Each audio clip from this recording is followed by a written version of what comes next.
जम्मू कश्मीर के पहलगाम में आतंकवादी हमले के बाद इनोसेंट किलिंग जो हुई है, पूरा जम्मू कश्मीर जो है वो सड़कों पे आया, इस मामले को कंडेम किया।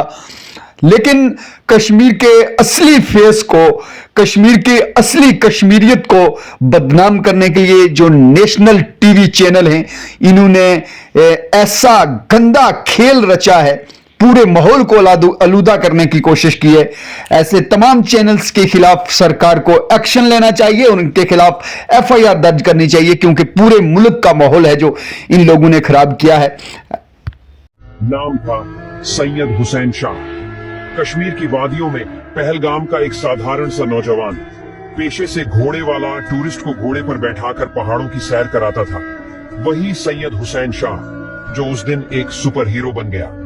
जब आतंकियों ने टूरिस्ट पर हमला किया तो सब डर के मारे इधर उधर भागने लगे, लेकिन हुसैन शाह ने उन्हें देखा और कहा, ये मेरे मेहमान हैं, इनके साथ ऐसा मत करो। उसने आतंकियों से बहस की भिड़ गया, उनसे राइफल छीनने की कोशिश की। आतंकियों की गोलियां उसके जिस्म को छलनी करती रहीं, लेकिन वो तब तक लड़ता रहा जब तक उसकी सांसें रुक नहीं गई। उसका खून जमीन पर गिरा, लेकिन उस खून से कश्मीर की मिट्टी में बहादुरी उग आई। हुसैन शाह ने अपने खून से एक मैसेज लिख दिया, डर कर नहीं, डट कर जीना है। वो न कोई फौजी था, न कोई अफसर, बस एक आम इंसान, लेकिन दिल से असली हीरो। आज उसकी कहानी कहीं अखबारों में नहीं छपी, ना ही किसी सरकार ने बड़ा तमगा दिया, लेकिन जो दिल उसकी कुर्बानी को समझते हैं वो कभी उसे भूल नहीं सकते। सैयद हुसैन शाह वो नाम जो आज भी पहलगाम की वादियों में गूंजता है।